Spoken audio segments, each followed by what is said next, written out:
So in today's matchup, we have Surtur versus Kronos. Now from their appearance, obviously these are two giant lava monsters essentially, but they do have a lot of differences. Starting out with Surtur, obviously the way he starts out in Thor Ragnarok is not how he would fight in this fight, but his destiny is to reunite with the Eternal Flame, and that's where he gets his real power and turns giant, and his destiny is to destroy Asgard, which he does successfully do in Thor Ragnarok. But while Surtur is able to and actually completes destroying Asgard, Kronos is said to have the strength to be able to scatter the earth across the universe if he wanted to. But getting down to the specific weaponry in this fight, Surtur comes into battle with the Twilight Sword that can shoot flames directly out of the end of it, and is a very useful weapon. And while it was not seen being used while Surtur was giant, you did see it in the beginning of Thor Ragnarok, and if that's the power it can have just when he's small, then him being giant, that could be a major weapon and a very effective weapon in this fight,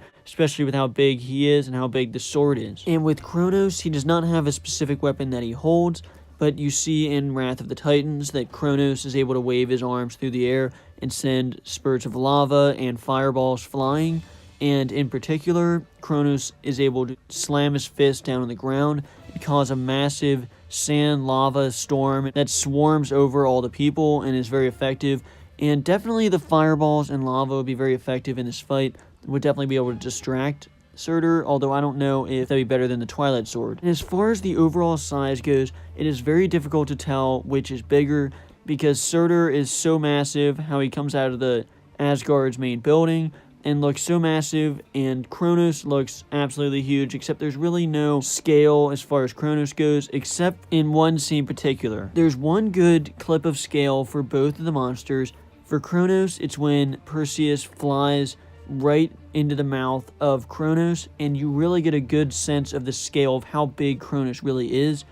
And with Surtur, it's when Hulk jumps up to punch Surtur right in the face and then grabs onto his crown. You can really get a good sense of how big they are there, except it does get confusing because obviously Hulk is a lot bigger than a human, and he still looks small on Surtur, but when Perseus goes into the mouth of Kronos, Kronos looks absolutely massive as well.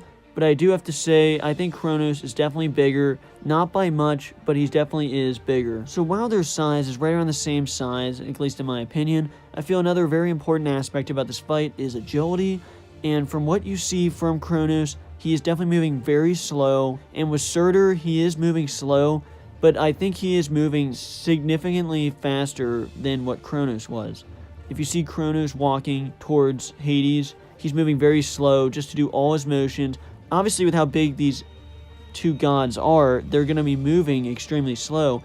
But at least for Surtur, at least when his movement, he goes down and kills Hela, it seems to be a little bit faster. But for the most part, I do think they're moving the same speed. But I would have to give agility a slight edge to Surtur just because of the way he moves in that movie, Thor. Just because of the way he moves in Thor Ragnarok, it appears he's moving a little bit faster and quicker than what Kronos does in Wrath of the Titans. And as far as how difficult it is to beat these beings or kill these beings, the only known way, at least from my research, to kill Kronos is by the Spear of Triumph, which is what Perseus uses. He flies into the mouth of Kronos and throws that spear and is able to kill Kronos. But other than that, there's no known way to kill him. So obviously it would be very extremely difficult for Kronos to die in this fight. And with Surtur, there actually is a known way, at least when he's in smaller form, to actually take him out, is to take the crown off. If you get the crown off of Surtur, then he is useless. Now, I don't know how this would change when he is big and in full form. Obviously, it would be more difficult. I don't know if it's more secure or not. But especially with that, Surtur is never going to get his hands on the Spear of Triumph. There's no way. So really, there is no known way that Surtur could kill Kronos, at least to this point, and Kronos would actually have a way to kill Surtur. But if these two beings were both lined up and ready to fight, I really do think that Surtur would go on the offensive first, deliver a hit with the Twilight Sword, shoot the fire right at Surtur's face, and this would be a very difficult weapon to deal with. Kronos would have to try to send fire right back, send fireballs and lava right back at him to try to distract him, but with the force of that Twilight Sword, would definitely be very distracting for Kronos, and he would have to fight through a lot to get back to him. but I do think the durability of Kronos is too much, in that Kronos cannot die. In that Surtur, even though Surtur is more agile in my opinion, and he has the better weapon of the Twilight Sword, I feel Kronos will eventually get to him, and he can always deliver a punch on the ground to maybe shake him off and to get him to fall.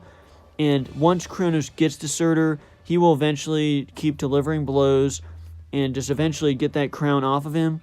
And I feel once this get to hand-to-hand combat really up close, that Kronos will just win this fight, because if there's no known way to kill Kronos, I feel that Surtur just would not be able to win this fight. Surtur would deliver some hits, try to stab Kronos, maybe chopping off his head, but ultimately that would not be able to work just because Kronos is just made of lava and it would probably just grow right back, and the only known way to kill Kronos up to this moment is the Spear of Triumph, and there's just no other way that Surtur can win this fight. Even though I do think he would dominate this fight at the beginning, ultimately Kronos would just not be able to be stopped. While I do think this would be a very entertaining fight, they're both giant lava monsters, I just feel there's no way for Surtur to kill Kronos, so Kronos will win this fight in the end. As always, let me know down below who you think will win in this fight, and let me know if I was fair to both of these beings, if I missed anything major, or if this was even a fair matchup at all. Make sure you let me know down below, and thanks for watching.